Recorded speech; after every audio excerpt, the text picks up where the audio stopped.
Start करेंगे दोस्तों इस वीडियो को JSW स्टील की Q4 की अर्निंग्स के साथ में। तो कंपनी की जो सेल्स है 40,962 करोड़ की है। मार्जिनली अप है 0.14% बाई ऑन बाई बेसिस पे। तो अप है कंपनी की सेल्स। आगे हम नेट प्रॉफिट देखेंगे तो वो भी अप है। तो यहाँ पे बड़ी बात ये है कि जहाँ पे टाटा स्टील और जिंदल स्टील जैसी कंपनियाँ इस बार घाटे में गई हैं, यानी कि एक क्वार्टर उनका ख़राब गया है। जिंदल स्टील एक ऐसी कंपनी है जो अभी भी हमें जो है प्रॉफिट में देखने को मिल रही है। तो जो कंपनी की सेल्स हमें लास्ट ईयर देखने को मिल रही थी वो थी 46,885 करोड़ की, जो कि अब 46,962 करोड़ हो गई है। नेट प्रॉफिट कंपनी का बढ़ा है 3,664 करोड़ का कंपनी ने नेट प्रॉफिट जनरेट किया है। 13.33% के हिसाब से इसमें ग्रोथ देखने को हमें मिली है। 3,234 करोड़ कंपनी का नेट प्रॉफिट देखने को हमें लास्ट ईयर सेम क्वार्टर में मिल रहा था।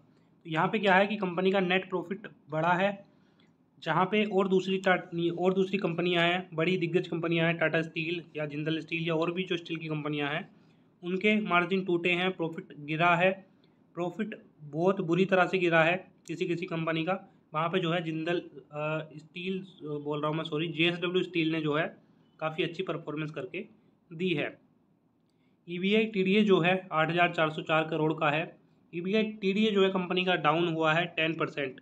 तो नेट प्रॉफिट तो डाउन नहीं हुआ, लेकिन EBI TDA जो है वो ज़रूर कंपनी का डाउन देखने को मिल रहा है, जो कि हमें 9,417 करोड़ पिछले साल सेम क्वार्टर में देखने को मिल रहा था।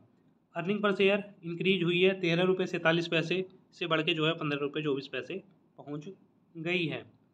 रिटर्न की बात करें तो पिछले 6 महीने में लगभग फ्लैट और 12 महीने में 15% का रिटर्न कंपनी ने जनरेट करके अपने इन्वेस्टर्स को दिया है। JSW स्टील के चार्ट को हम देखें तो ऑलरेडी काफ़ी हाई पे ट्रेड कर रहा है, यानी कि इसका जो हाई है 790 रुपये का, वहाँ से 100 रुपये की गिरावट में जो है अभी शेयर ट्रेड कर रहा है। और कहीं ना कहीं नीचे को एक इसने ब्रेकआउट दिया था, ये जो ट्रेंड लाइन है एक शॉर्ट टर्म में। हालांकि जिस तरह की Q4 की अर्निंग्स कंपनी ने रिलीज की है, ऐसा अनुमान है कि ये जो है ज़्यादा नीचे गिरेगा नहीं। ये जो है शेयर का प्राइस यहाँ से जो है ऊपर की तरफ चढ़ना चाहिए और अपना जो हाई है, यानी कि जो इसका रेसिस्टेंट बन रहा है बार बार, अगर हम देखें तो 2021 से ये एक रेसिस्टेंट को ब्रेक नहीं कर पा रहा है। 21 में लगभग 2 बार, 22 में एक बार और 22 में एक बार और 23 के अराउंड जो है चौथी बार हमें जो है रेसिस्टेंट कंपनी का देखने को मिला है। अब देखते हैं कि इस बार जो है कंपनी का जो रेसिस्टेंट है, जो कि 800 रुपये के आसपास है, उसको ब्रेक शेयर कर पाता है नहीं कर पाता। अर्निंग्स तो ठीक ठाक देखने को मिल रही हैं, ब्रेक कर देना चाहिए। शेयर काफ़ी ज़्यादा हाई पे ट्रेड कर रहा है। निवेशकों को सलाह है कि होल्ड करें और साथ ही जो है पार्ट प्रॉफिट भी जो है बुक करके चल सकते हैं, क्योंकि कई बार रेसिस्टेंट से जो है नीचे गिरा है, तो पार्ट प्रॉफिट भी कंपनी में जो है बुक करके चल सकते हैं। बाइंग अभी के लेवल पे ना करें। स्टील की ये कंपनी है, भले ही कंपनी ने अच्छा खासा रिटर्न कमा के दिया है, तो अगर 600 के नीचे प्राइस आता है किसी वजह से, तब जो है एक बाइंग अपॉर्चुनिटी इस कंपनी में बनती है। कंपनी कमाल की है, कंपनी होल्ड करने लायक है। आगे हमारे पास जो कंपनी है डिस्कस करने के लिए, उसका नाम है JK लक्ष्मी सीमेंट। तो स्मॉल मीडियम कैप टाइप की ये कंपनी है सीमेंट सेक्टर की। इसका जो नेट प्रॉफिट है वो गिरा है लगभग 39%, और जो टोटल नेट प्रॉफिट है वो 114.8 करोड़ का देखने को मिल रहा है।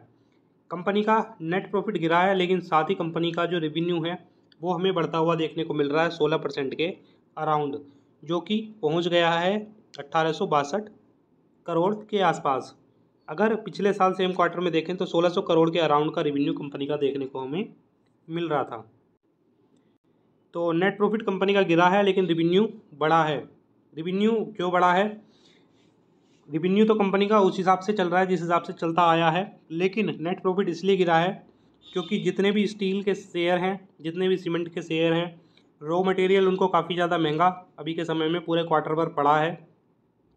ऐसे में क्या हुआ, उनका जो OPM था, ऑपरेटिंग प्रॉफिट मार्जिन, वो जो है नीचे गया, उसमें जो है गिरावट आई और कंपनी जो है नेट प्रॉफिट जनरेट करने में नाकाम रही। जिस स्पीड से या जिस मार्जिन पे वो पहले काम कर रहे थे, वो मार्जिन पे जो है अब काम करना उनको जो है काफ़ी ज़्यादा मुश्किल हो गया था। तो उस वजह से जो है कंपनी के प्रॉफिट, ज़्यादातर कंपनियों के प्रॉफिट जो कि स्टील और सीमेंट की हैं, उनके गिरते हुए नज़र आए हैं।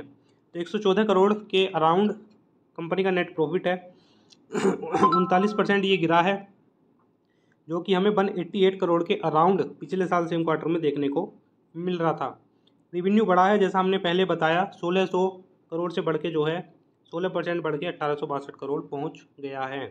एक्सपेंस कंपनी के बढ़े हैं। एक्सपेंस इसलिए बढ़े हैं क्योंकि रॉ मटेरियल इनको जो है वो महंगा खरीदना पड़ रहा है। 1716 करोड़ का एक्सपेंस है, जो कि 1468 करोड़ का था लास्ट ईयर सेम क्वार्टर में। टोटल इनकम जो रही है 1878 करोड़ के आसपास रही है कंपनी की। सालाना बेसिस पे देखें तो 2023 में कंपनी ने जो नेट प्रॉफिट कमाया है उसमें 22% की बढ़ोतरी देखने को मिली है 2022 से। 370 करोड़ के अराउंड का नेट प्रॉफिट है।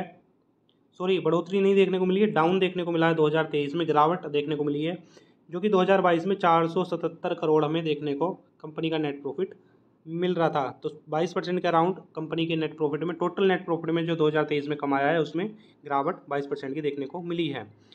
रेवेन्यू जो कंपनी का रहा है 6451 करोड़ का रहा है फाइनेंशियल ईयर 2023 में, जो कि 19% बढ़ा है, यानी कि रेवेन्यू बढ़ा है, नेट प्रॉफिट कंपनी का गिरा है। 3.75 पर शेयर के हिसाब से कंपनी ने जो है डिविडेंड अनाउंस किया है। साथ ही जो है 200 करोड़ का फंड रेज की कोशिश जो है कंपनी के द्वारा की जा रही है, जो कि बॉन्ड से या फिर NCD से जो है की जा सकती है। तो कंपनी के नंबर्स अगर देखें तो कंपनी के जिस तरह की और कंपनियों के नंबर्स रहे हैं उस तरह की नंबर्स जो है इस कंपनी के भी हमें देखने को मिल रहे हैं। नेट रेवेन्यू बढ़ा है, नेट प्रॉफिट कंपनी का गिरा है। तो ये है JK लक्ष्मी सीमेंट का चार्ट। अब यहाँ पे आप देखें तो शेयर जो है अपना 900 रुपये का एक हाई लगा चुका है। शेयर शॉर्ट टर्म के लिए परफेक्ट है। आपने देखा होगा कि साल भर में 1-2 मौके ऐसे दे देता है कि आप इस कंपनी में निवेश करें, और जब ये शेयर भागे अपना हाई लगाए तब जो है आप अपना प्रॉफिट बुक करें और कंपनी से निकल जाएं, और फिर जो है अपना पैसा अपनी जेब में रखें और वेट करें कंपनी के गिरने का। 900 रुपये तक गया था, उसके बाद गिरावट हुई थी, बाइंग की एक अपॉर्चुनिटी बनी थी 700 रुपये के नीचे। वापस से जो है शेयर अभी 781 रुपये के करंट प्राइस पे मार्केट में ट्रेड कर रहा है। Q4 की अर्निंग्स उतनी अच्छी नहीं है कि शेयर जो है नया हाई लगा पाए।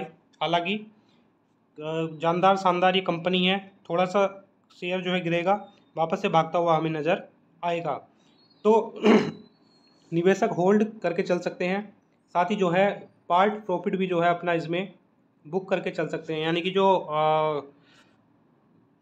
मान लीजिए उनके पास 50 क्वांटिटी हैं, ठीक है, तो 50 में से जो है वो 25 क्वांटिटी या फिर 20 क्वांटिटी को एग्जिट करके चल सकते हैं, और बाकी की क्वांटिटी को होल्ड करके रख सकते हैं। अगर कंपनी जो है ऊपर किसी वजह से जाती है तब बाइंग करने की कोई सलाह नहीं है। शेयर का प्राइस ऑलरेडी काफ़ी हाई पर ट्रेड कर रहा है। बाइंग की अपॉर्चुनिटी जब बनती है जब शेयर का प्राइस नीचे आए, शेयर में जो है गिरावट हो रही हो, तब जो है बाइंग, यानी कि जब ये शेयर का प्राइस 647 रुपये पर आया था तो 700 रुपये का राउंड जो है गिरने के बाद जब ये शेयर 700 रुपये के प्राइस पे जा रहा था तब इसमें जो है बाई की अपॉर्चुनिटी बन रही थी। तो ये जो स्ट्रेटजी है, जब कोई भी शेयर का प्राइस गिरे और गिरने के बाद थोड़ा सा चढ़ने लगे तब उसमें जो है बाई करना चाहिए, वो एक सबसे अच्छी स्ट्रेटजी होती है। अगर आपने गिरते हुए किसी शेयर को खरीद लिया, फॉर एग्जांपल मान लीजिए ये शेयर इस तरह से गिर रहा है, आपने जो है 647 पे ही खरीद लिया, ठीक है, और 647 लगाने के बाद ये शेयर फिर गिर गया और गिर के जो है 500 रुपये पे आ गया, तो भी बड़ी दिक्कत की चीज़ है। जब तक शेयर में रिवर्सल ना आए, रिवर्सल फेल हो जाए वो बात दूसरी है कि मार्केट ने आपका साथ नहीं दिया, किस्मत ने आपकी साथ नहीं दिया, लेकिन आपको कोई गलती नहीं करनी है। आपको कब करना है, जब कोई भी शेयर का प्राइस गिर रहा हो, गिरने के बाद उसमें जो है थोड़ी सी रिकवरी देखने को हमें मिल जाए, तब जो है आपको उसमें जो है एंटर करना है।